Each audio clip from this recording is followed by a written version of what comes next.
Alrighty, let's see if our stream is actually working. Yes, it is. Perfect. Perfect. Now then, this is me, Freeze 700, and today we are reviewing a homebrew of an Imperial Guard regiment, the 44th Polska Regiment. Quote, the Ravens. Imperial Guard Regiment made by Commissar Ryan. Thank you, Commissar Ryan, for submitting this. This is actually very great.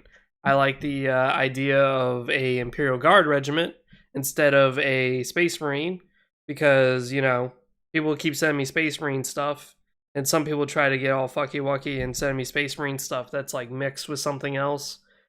But it's nice to come back to just a regular Imperial Guardsman. So let's go ahead and go over some of the lore. We're just going to read through all this shit, and then we're going to talk about it and say, like, is it really lore accurate? Is it interesting? What are some things to improve upon? Is it perfect? Mind you, I never usually say something's perfect unless it actually is. So let's go ahead and read it. General overview. The 44th Polska Regiment are a regiment of Imperial Guard from the planet of Polska. God, where's One Mind Syndicate? That's like the perfect One Mind Syndicate line. I am not joking. And run by Commissar General Witold Sobieski. I don't know if I pronounced that right. They run in a specialized form of warfare, which can be described as resist, then bite. By this meaning, the regiment will first infiltrate the planet months, maybe years before a planetary assault, mainly with infantry, heavy weapon squads, and light sentinels. While on the planet, they will slowly take out planetary key targets like weapon factories, food supplies, oil, and important military and government staff, if the mission requires it, as well as trying to build up a planetary resistance force. When the time of assault has come, the regiment come down with their full force with their heavy armor like Basilisk, Lehman Russes, and the regiment's single Baneblade, Natasha. I like that. I actually do like that a lot. So right now, this regiment, without going any further, I can assume is really good against the Tau. Because the Tau do not handle this very well. If someone is invading their worlds and purposely starting guerrilla warfare, the Tau would be very deeply in a pickle as to how to deal with that. Because if they approach it too harshly, they're going to piss off the Guevesa that are already in their planets. But if they don't do anything at all, then they risk being taken over by a much bigger Imperial Guard force if it comes by. So that's why I'm assuming the rest of this is going to be is like Tau specialty. I do like this though, resist then bite. I like that as a good description. If anything, this reminds me a lot of a Mass Effect, because this is exactly how the Human Alliance fights, where they send a small skirmish team that has this where they're light enough that they're not considered an army, but they're heavy enough where you can't really get rid of them unless you send an army. So I like this. Sentinels, heavy weapon squads, I like that a lot. War Doctrine. The tactics of the regiment, other than the stated resistance campaign, beginning with mainly boiled down to using skirmish tactics in their infantry squads, while heavy armor gives covering fire for the infantry to move. But if needed, the infantry is prepared to call for a bayonet charge if needed. The infantry are noted for being many and pretty average marksmen, and with them preferring weapons like grenade launchers for their squads as they are like the portability as well as the firepower it can offer. Okay.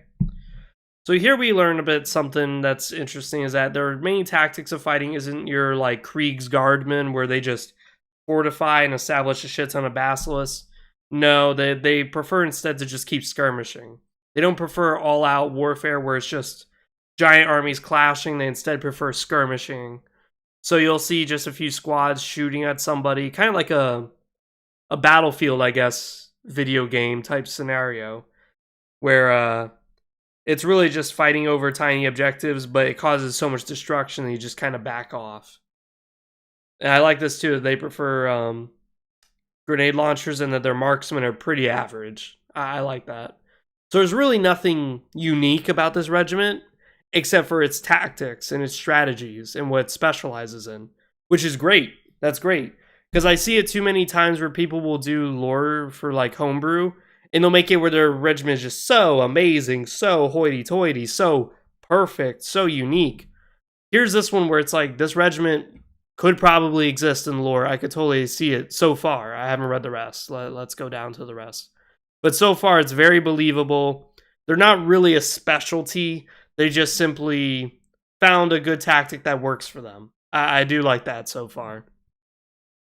The planet and people of Polska, the planet is very weird climate, with it being a bitter winter for about 60% of the year, and then being summer for 40% of the year. During the summertime, the people are frantically trying to gather crops as the land makes it impossible to plant during the winter months.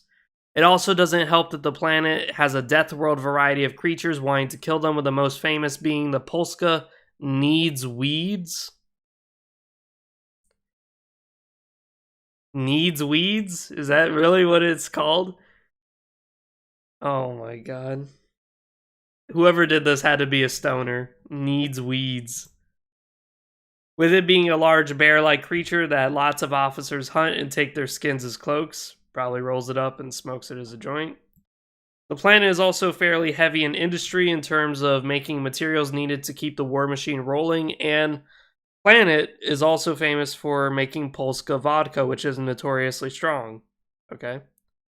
The people of Polska and the regiment are all very relaxed people, with them enjoying lots of drinking and joking, but when the time comes for war, they are brutal warriors, with them literally fighting to the last man, woman, and child, if it means success. The Polskas also very rarely retreat from battle, but those who do are, quote, not true Norskins in the eyes of the people. The people of Polska are also noted for them usually having pretty pale skin, blonde, brown, red, or sometimes black hair, and then eye colors like blue, green, and brown being the most common. Okay, so this is where I've been looking for, because I was about to say it too. This guy already know what I was going for. When it comes to lore, I always ask what makes your shit stand out. What's the culture of the people? What makes them unique?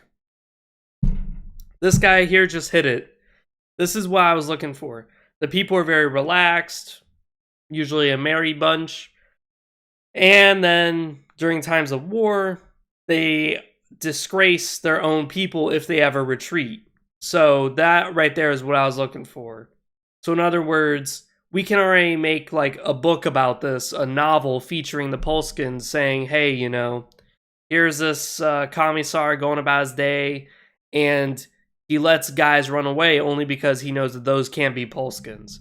Even though they're from the planet, they can't be real Polskans. Like, I would love to see that. That's actually very good. As I said, I'm always into the immersion of lore, and this is what I'm always looking for, is this right here. Because again, you can have your tactics and you can have your strategies and shit for warfare, and that's cool, but what about the people who make up the chapter? What about the people who make up the regiment? What about the people who make up the chaos cult? What about them in particular? What's their culture like? This is what divides all the Space Marine chapters into their cool chapters. Like, the Nova Marines have tattoos on their skin, and they believe it protects their soul, whereas the Ultramarines are like, you're kind of crazy, but okay. Like, that's what makes the distinction between all the chapters, is their culture. So here it is, someone put a culture to the regiment. Now we know, okay, this is more interesting. So far, we're doing great. This is good.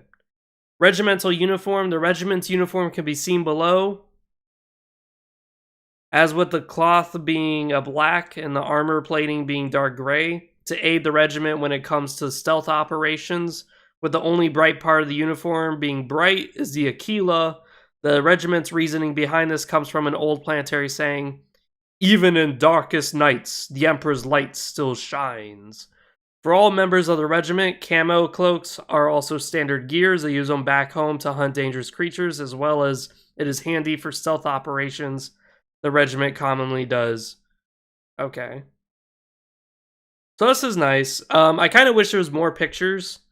This is my complaint, is I wish I could see more, like maybe show their las guns all black, show an Ogren who's wearing the camo and stuff like that. Maybe show the Baneblade and Natasha. Show like a Lehman Russ or something that's got this color scheme. That's my only real complaint so far.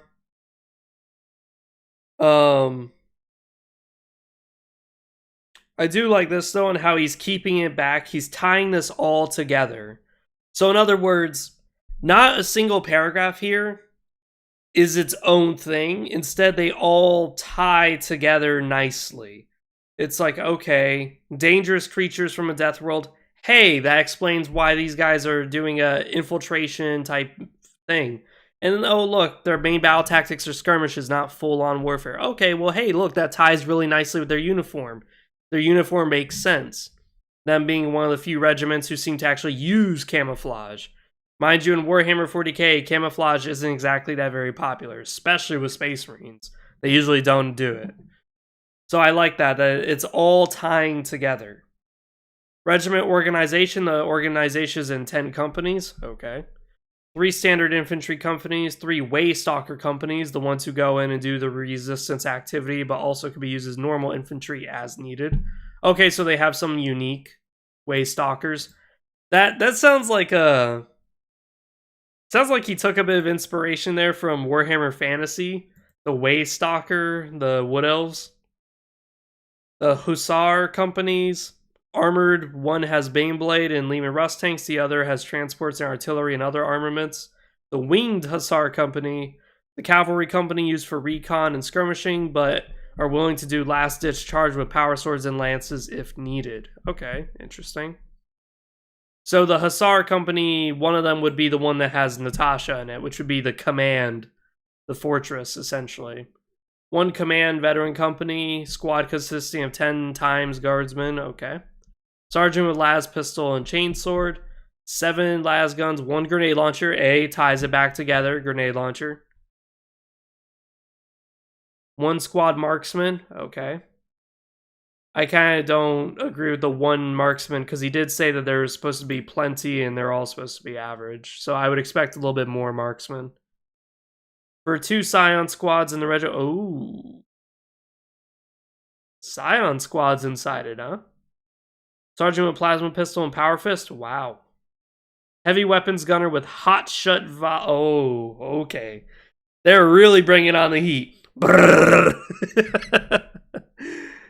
Special gunner with melt-a-gun. Wow.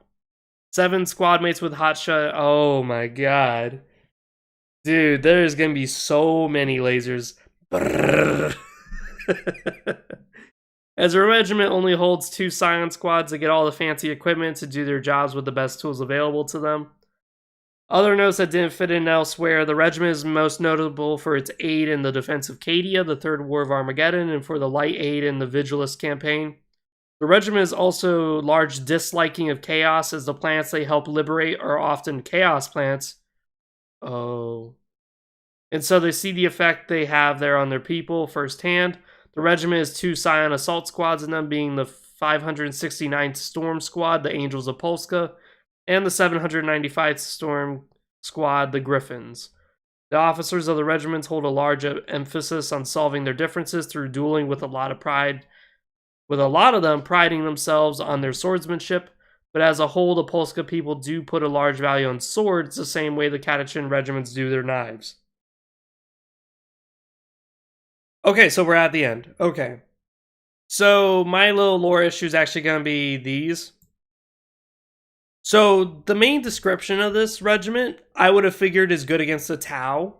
Because, hey, the Tau are trying to subjugate their people and convince them through propaganda that they're the greater good. This regiment seems very, very good for dealing with that. Because they would just incite the Guevesa. They would just incite it where they're like, look at these aliens trying to command you what to do. You know who wouldn't command you what to do? The Emperor. Come into the forest. Come into our bunker. We'll give you guns and you're going to fight. That's what it sounds like to me. That's what this regiment sounds good as.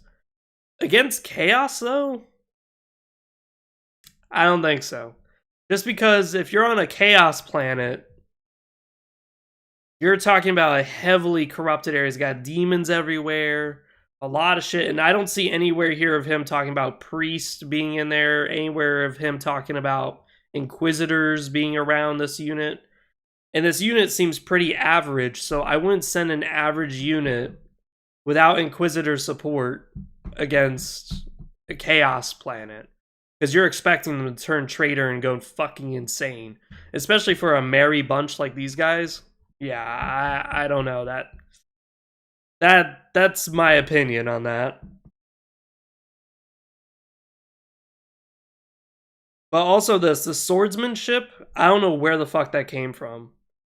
That so I was saying at the beginning here is that everything seems to tie nicely with each other. It all kind of loops back to the original statements, and the original statement provides support for everything down here. Except for this.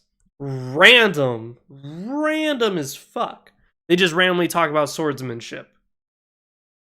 Where was that mentioned anywhere? I didn't see anything. I don't see a big ass sword strapped to this guy's thigh. I mean, unless this is the sword. This right here. But nowhere was it mentioned. Now all of a sudden just bam, swordsmanship. Okay, well that changes the culture quite a bit. That changes a few things. But besides that, this is all nitpicking, mind you. Nitpicking. The needs weeds. Come on, that's just a meme. That's gotta be a meme. Unless I'm pronouncing it wrong, but that's gotta be a meme. A big ass bear mauling you to death, and it's called the needs weed. Yeah, come on. Oh Jesus. I do like this though, and how they have a single Baneblade, because that is very lore accurate. Usually Baneblades are very rare. And if they are around, they're usually the command unit or the fortress that pretty much guarantees a battle is going to swing in your favor. The only issue with the Baneblades is that usually Baneblades are not used for skirmishing actions. They're used for full frontal assault.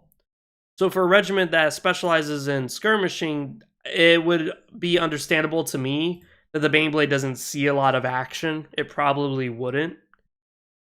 But at the same time, if they're doing skirmishing actions against chaos planets, I don't know. That seems very iffy to me. Because chaos is just so...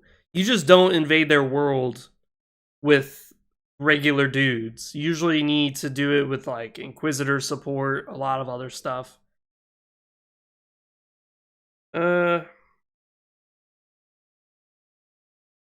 I do like this. He puts the organization, so you guys could probably copy this and play tabletop with it. The only issue is you'd have to create your own rules based on the war doctrines here. So you would have to spend a few points to get grenade launchers in some of your units. I would expect probably a grenade launcher in every single squad. Stuff like that. Now, I'm not shitting on this. This is actually really good. Really, really good. I'm just being that professor who like gives you an A+, but doesn't give you like 100%. Instead, I giving you like 95 or 96 and then just start critiquing the shit out of it. And the only reason why is because this is good and it can be better. It can be way better. It can be really good. Really, really good. So overall, this is great. This is good lore. I don't mind it so much. I do like that he ties it up to a few other battles. Third War for Armageddon, I feel like just about everybody has been in the Third War of Armageddon. This isn't a complaint against the lore, this is fine. But just the Third War of Armageddon, they just... Everybody wants to be a part of Armageddon. Everybody. Light Aid and Vigilus, this is good. Vigilus is very huge right now. Defense of Cadia. Everyone's been pretty much involved in that. It doesn't explain where they got the name the Ravens. Because in the title, it says, yeah, the Ravens. And nowhere does it say how they got that title. Now, I understand they probably got the title based on what he's described. Probably due to their sneaky tactics of sabotage, infiltration. But nowhere did he say, like, how they got that. So maybe that's a video for the next time. Is maybe he'll do another homebrew on this and continue the story by adding stories of how, like, they got the title the Ravens, or... maybe add a few campaigns that they have been in that earn them the moniker of the Ravens by the Astra Militarum. But overall, this is really good. I actually like this a lot. I like on how just about every squad has like their own individual name. Because again, That's something that I would expect too. It's not just infantry squads, but there are some people in today's military who do have it where like certain squads are known for certain things. So I like this a lot. This is really good. Besides that, I would love to hear your guys' thoughts on this. This is overall, by my standards, grade A, good stuff. This is what I want to see in next future episodes. I just wish there's more pictures, and I wonder if this guy could explain better how they take over chaos planets, because that's very iffy to me. That's very iffy. Because you don't send regular people to those planets, like you will get fucked up. They do seem to be a bit religious with their whole moniker of the Aquila being like the Emperor's light. So I like this a lot. And I think Commissar Ryan also did a few other homebrews. I'm not sure. My memory is pretty spotty on that. But I would love to see more pictures of like Avenger fighters, Lehman Russ tanks, Ogrins, whatever, with the color setup so we could see more of it. Like just seeing a giant ass Lehman Russ tank that's mostly black and gray with a big ass golden Aquila on it, that'd be very interesting. And also I'd love to see some of these like Sentinel squads. I would love to see if they're like just regular Sentinels or if they're armored with certain weapons. I do love this though, the hot shots. Hot shots, dude. Those things fucking spray. Hell yeah. I love that. And how like the Scions are just heavy fucking weapons. Plasma and power just brrr. Let me read the chat now that I've pretty much gone over all of it. Welcome everyone, welcome.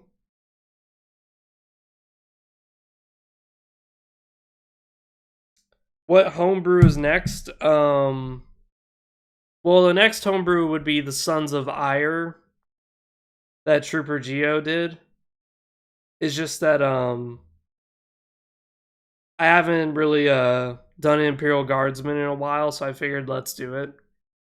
And so far, this is coming out great. This is really good. I like this a lot. Like, you could tell he really did put a lot of effort into this, like the not true Polskans. He even describes some of their bodies, so that way when you're painting your models, you know that they're going to be pretty much white. And their hair color could vary depending what you're going for. So you could have a bunch of gingery motherfuckers, and you can have them with brown eyes, green eyes, or blue. Like the Cadian Guard Regiment, it's pretty common for them to have like purplish eyes because of the mutations from the warp. But this instance, you know for a concrete fact, they're probably going to be one of these three colors. So I like that a lot. Again, this may be like really minor details that some people would think, what's the point in putting this in there? It's to build up the culture of the group. It's to build up the idea and the personality of the regiment, which is always what I've been for. You can tell me something like, oh, you know, oh, I believe I have this homebrew thing and it's really badass because they use heavy bolters in all their Space Marine squads. And I'd be like, okay, well, what makes them unique? Didn't you hear me, man? They all have heavy bolters. That's not what makes them unique. They all have guns. Woohoo. What makes them unique is this, the culture, the people. Like, if you told me your Space Marines were all, like, purple colored, kind of like how the Salamanders are all black, like charcoal black, and your regiment is just all purple, there we go. We're starting to get more of a personality, more of a weird identity attached to your homebrew, and this is what I've been looking for. Because again, I usually care more about this. This is why I like to read the books, is always for the culture and such. I don't usually care too much about how they fight. Although, the way they fight is very good against the Tau. I keep saying it. And it's not because I hate the Tau. They're interesting, but this regiment in particular sounds very, very good against the Tau. But he says chaos, so maybe he could elaborate better on that. Maybe this regiment is a lot stealthier than what he's describing. But what he's describing is a pretty average Imperial Guardsman. There's really not too much standing them out other than their tactics. And that they try to be as stealthy as possible, but they usually do a lot of guerrilla tactics. So I would love to see this more expanded upon. But that has been it. That has been me for your 700. I am out. See you guys next time. And for those of you who are here right now, I'm going to restart the live stream and we're just going to play some Star Wars Battlefront 2. Just chill, blast some people away, just fuck around. Besides that, see you guys next time.